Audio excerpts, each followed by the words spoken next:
देखो, नमस्कार सभी को। आज 18 नवंबर 2025। आज करने वाले हम लोग आज करंट अफेयर और स्ट्रैटेजी की। ठीक है। आज का हमारा सुविचार है, हार तो वो सबक है जो आपको बेहतर होने का मौका देगी। ठीक है, इसलिए हार से घबराना नहीं है। चलो शुरू करते हैं आज की करंट अफेयर। आज का हमारा पहला क्वेश्चन है, भारतीय सेना ने पहली बार अपनी किस इकाई में महिला सैनिकों को शामिल करने की योजना बनाई है? ठीक है, तो ये है टेरिटोरियल आर्मी। ठीक, टेरिटोरियल आर्मी जो है ये सेना की रिजर्व फोर्स होती है। क्या होती है? Reserve force.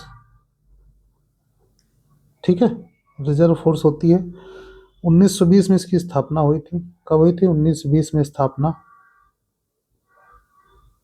ठीक है, और ये पहली बार महिलाओं को भर्ती करने जा रही है। ठीक, चलो अगला क्वेश्चन है, आईसीएमआर के वैज्ञानिकों ने भ्रूण को गर्भाशय की दीवार में प्रत्यारोपित करने में मदद करने वाले किस जेनेटिक स्विच की खोज की है? ठीक, इसका नाम है जीन्स HOXA10 एंड ट्विस्ट। ठीक, ये दोनों नाम है इनके। ठीक, ये क्या है? ये जेनेटिक स्विच है। ठीक, जो क्या करते हैं? भ्रूण को गर्भाशय की दीवार में प्रत्यारोपित करते हैं। ठीक, ये जीन जो है ये एम्ब्रियो इम्प्लांटेशन होता है। ठीक, उसमें अपनी भूमिका निभाते हैं। ठीक, क्या है? में एम्ब्रियो इम्प्लांटेशन। ठीक, ये कुल मिला के जो प्रजनन उपचार IVF से होता है, ठीक, उसके लिए यूज होता है। काहे के लिए? IVF। ठीक, चलो अगला क्वेश्चन है, असम सरकार किस ऐतिहासिक वस्त्र को वापस लाने के लिए ब्रिटिश म्यूजियम के साथ एक समझौते पर हस्ताक्षर कर रही है?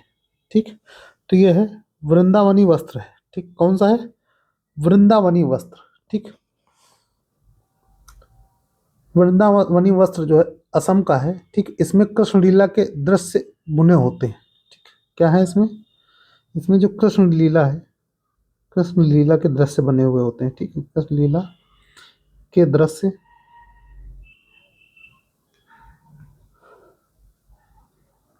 बने हुए होते हैं। ठीक, बुने होते हैं, बुने बुने होते हैं। ठीक है, तो क्या था हमारा वृंदावनी वस्त्र, जिसमें कृष्ण लीला के दृश्य बुने हुए होते हैं। ठीक, वर्तमान में ब्रिटिश म्यूजियम में है। कहाँ पे है? ब्रिटिश म्यूजियम में है। इसको वापस लाने के लिए असम सरकार एक समझौता कर रही है। ठीक, इसकी रचना जो की थी वृंदावनी वस्त्र की, तो ये 16वीं शताब्दी में। कब हुई थी? 16वीं शताब्दी में। 16वीं शताब्दी में संत श्रीमंत शंकर देव, क्या नाम है? संत श्रीमंत शंकर देव, श्रीमंत शंकर देव। ठीक है, शंकर देव द्वारा इसकी रचना की गई थी। ठीक है, शंकर देव द्वारा। ठीक है, चलो अगला क्वेश्चन है, टेस्ट क्रिकेट में 4000 रन और 300 विकेट हासिल करने वाले दूसरे भारतीय कपिल देव के बाद कौन दुनिया के चौथे ऑलराउंडर बने हैं? ठीक है, तो ये रविंद्र जडेजा बने हैं। कौन बने हैं? रविंद्र जडेजा। ठीक है, दूसरे भारतीय, पहले भारतीय कौन थे? पहले थे कपिल देव। ठीक है, पहले थे कपिल देव। कपिल देव के बाद बने हैं कौन से? अभी रविंद्र जडेजा बने हैं, दूसरे हैं ये। ठीक है, दूसरे हैं रविंद्र जडेजा। ठीक, उनकी वो क्या है? जडेजा। ठीक, ऑलराउंडर है ये, 4000 रन और 300 विकेट लेने में सफल रहे हैं। ठीक, ये दुनिया के चौथे ऐसे ऑलराउंडर हैं। ठीक, चौथे ऑलराउंडर हैं। इससे पहले भारत से सिर्फ एक थे, अब भारत से दो हो गए हैं।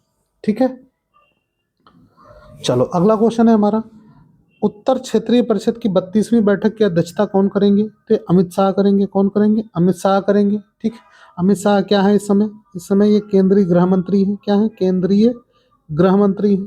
ठीक, गृह मंत्री। ठीक, केंद्रीय गृह मंत्री है अमित शाह। इसका जो उद्देश्य है, कौन सी उत्तर क्षेत्रीय परिषद का उद्देश्य जो है ये है, उद्देश्य क्या है? राज्यों के बीच सहयोग और सुरक्षा समन्वय। राज्यों के बीच, राज्यों के बीच सुरक्षा समन्वय, सहयोग और सुरक्षा समन्वय। ठीक, सहयोग और सुरक्षा समन्वय। क्या है? सहयोग और सुरक्षा समन्वय। ठीक है, समन्वय। चलो अगला क्वेश्चन है हमारा, भारतीय वायुसेना और फ्रांसीसी वायुसेना के बीच आयोजित द्विपक्षीय अभ्यास गरुड़ 25 का यह कौन सा संस्करण है? ठीक है, तो गरुड़ जो है, गरुड़ 25 का जो 8वां संस्करण है। ठीक, गरुड़ जो है ये किस किस के मध्य होता है? भारत और फ्रांस के बीच में, ठीक। गरुड़ का ये होता है भारत और फ्रांस के बीच में, किसके किसके? भारत और फ्रांस के बीच में, ठीक है। गरुड़ी 25 जो होता है ये भारत और फ्रांस के बीच में युद्धाभ्यास होता है, ठीक। इसकी शुरुआत जो हुई थी, इसकी शुरुआत जो हुई थी वो हुई थी 2003 में। कब हुई थी? इसकी शुरुआत हुई थी 2003 में, ठीक। और इसका जो उद्देश्य होता है, उद्देश्य क्या होता है? उद्देश्य होता है एयर कॉम्बैट कौशल में सुधार। क्या है? एयर कॉम्बैट कौशल में सुधार, ठीक। कौशल में सुधार। चलो अगला क्वेश्चन है हमारा, अगला क्वेश्चन है हमारा मनोरमा न्यूज मेकर अवार्ड 2024 पुरस्कार किसे प्रदान किया जाएगा, ठीक। तो यूनियन मिनिस्टर श्री सुरेश गोपी, किसको? यूनियन मिनिस्टर श्री सुरेश गोपी को ये पुरस्कार प्रदान किया जाएगा, ठीक। ये कौन है? ये केंद्रीय मंत्री हैं, ठीक। केरल में प्रतिष्ठित अवार्ड है। कौन सा? ये मनोरमा न्यूज मेकर अवार्ड जो है ये केरल का प्रतिष्ठित अवार्ड है, केरल का प्रतिष्ठित अवार्ड, प्रतिष्ठित अवार्ड, ठीक है। चलो अगला क्वेश्चन है हमारा चौथी राष्ट्रीय एकलव्य मॉडल आवासीय विद्यालय EMRS खेलकूद प्रतियोगिता का आयोजन कहाँ हुआ है, ठीक। तो ये बिरसा मुंडा एथलेटिक्स स्टेडियम राउरकेला में, ठीक है। कहाँ पे हुआ है? बिरसा मुंडा एथलेटिक्स स्टेडियम राउरकेला में, ठीक। ERMS का मतलब होता है आदिवासी क्षेत्रों के लिए आवासीय स्कूल, ठीक। आदिवासी क्षेत्रों के लिए, आदिवासी क्षेत्रों के लिए, क्षेत्रों के लिए आवासीय स्कूल, ठीक। आवासीय स्कूल, ठीक है। चलो अगला क्वेश्चन है अपना दिल्ली हवाई अड्डे पर हाल ही में आई तकनीकी खराबी जिससे उड़ानों को प्रभावित किया किस सिस्टम की विफलता के कारण हुई थी, ठीक। तो ये था ऑटोमेटिक मैसेज स्विचिंग सिस्टम, ठीक। इसकी खराबी की वजह से उड़ानों को प्रभावित होना पड़ा था, ठीक। चलो ऑटोमेटिक मैसेज स्विचिंग सिस्टम, ठीक। संदेश जिससे जो होता है, इससे संदेश जो है वो एयरक्राफ्ट और स्टेशन के बीच में होता है, ठीक है। उसमें खराबी हुई थी। अगला क्वेश्चन है हमारा हाल ही में क्लाउडिया तूफान ने किस महाद्वीप को प्रभावित किया है? तो ये यूरोप महाद्वीप को प्रभावित किया है। किसको किया है? यूरोप महाद्वीप को, ठीक। कौन सा? क्लाउडिया। इस तूफान ने कई देशों में भारी वर्षा और तेज हवाएं आई हैं। इस तूफान से क्या हुआ है?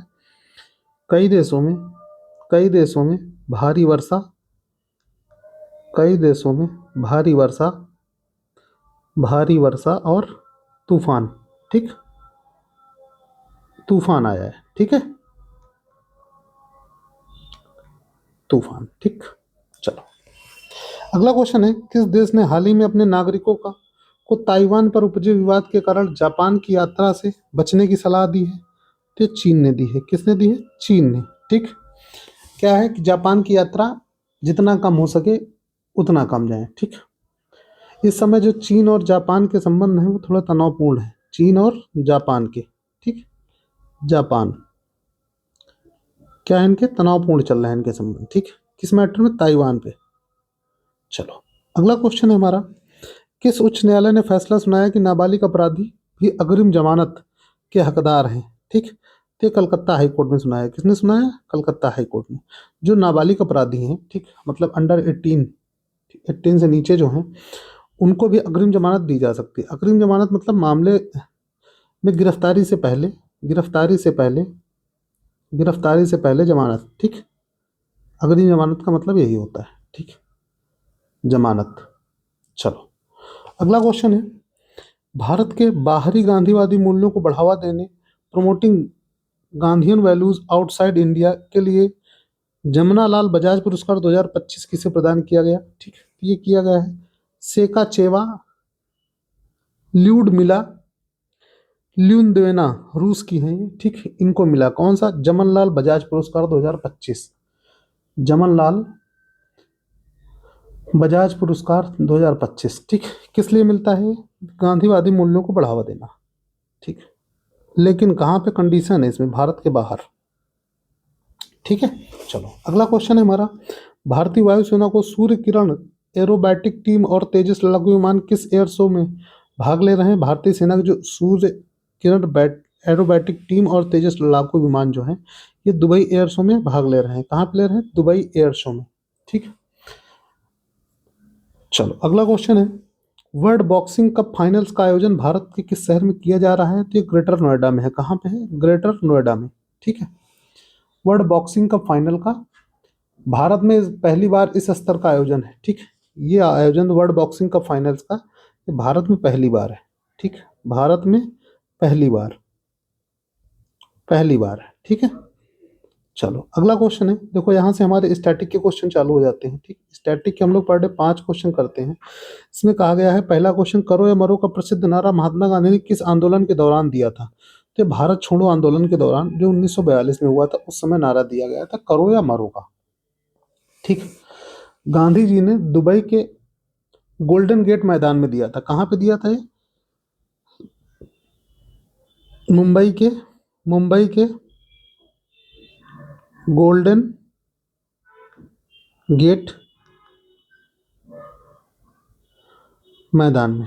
ठीक, गोल्डन गेट मैदान में नारा दिया था। ठीक है, चलो अगला क्वेश्चन है, भारतीय संविधान का कौन सा अनुच्छेद संवैधानिक उपचारों के अधिकार से संबंधित है? तो आर्टिकल 32 है। ठीक, आर्टिकल 32, इसको बी आर अम्बेडकर साहब ने, किसने? बी आर अम्बेडकर साहब ने। ठीक,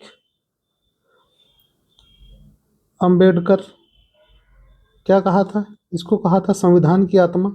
ठीक, क्या कहा था? संविधान की आत्मा। अनुच्छेद 32 में है क्या? अनुच्छेद 32 में न्यायालय को रिट जारी करने का आदेश है। ठीक, चलो सीधे याचिका का आदेश है ना। चलो अगला क्वेश्चन है हमारा, प्रकाश वर्ष किसकी माप की इकाई है? तो प्रकाश वर्ष जो है दूरी की है। ठीक, अभी 3 दिन पहले क्वेश्चन आया हुआ था। ठीक है, चलो एक प्रकाश वर्ष द्वारा प्रकाश द्वारा एक वर्ष में तय की गई दूरी होती है। ठीक, लगभग कितनी होती है? 9.46 ट्रिलियन। ठीक, किलोमीटर। चलो अगला क्वेश्चन है हमारा, पीली क्रांति का संबंध किससे है? तो एडिबल ऑयल सीड से, मतलब खाद्य तिलहन से है। ठीक, पीली क्रांति, इसमें फसलें जो आती हैं, फसलें आती हैं सोयाबीन। ठीक, सोयाबीन, सूरजमुखी, सूरजमुखी। ठीक है, और सरसों। ठीक, चलो अगला क्वेश्चन हमारा, भारतीय संविधान का कौन सा अनुच्छेद राष्ट्रपति को अध्यादेश जारी करने का आदेश शक्ति देता है? तो 123 देता है। ठीक, 123 क्या है? राष्ट्रपति का अध्यादेश। अब आप बताएंगे राज्यपाल का अध्यादेश किसमें है? राज्यपाल का अध्यादेश। ठीक, अध्यादेश किस आर्टिकल में? ठीक, कमेंट करिए आप। चलो आज की क्लास हमारी यहीं तक रहेगी। ठीक, पीडीएफ ग्रुप में डाल दूंगा मैं, टेलीग्राम चैनल जो है अपना। ठीक, जो नहीं जुड़ा है उसको लिंक डिस्क्रिप्शन में आप जाके डाउनलोड कर लीजिएगा। ठीक है, मिलते हैं अगले वीडियो में, तब तक के लिए बाय बाय, टेक केयर।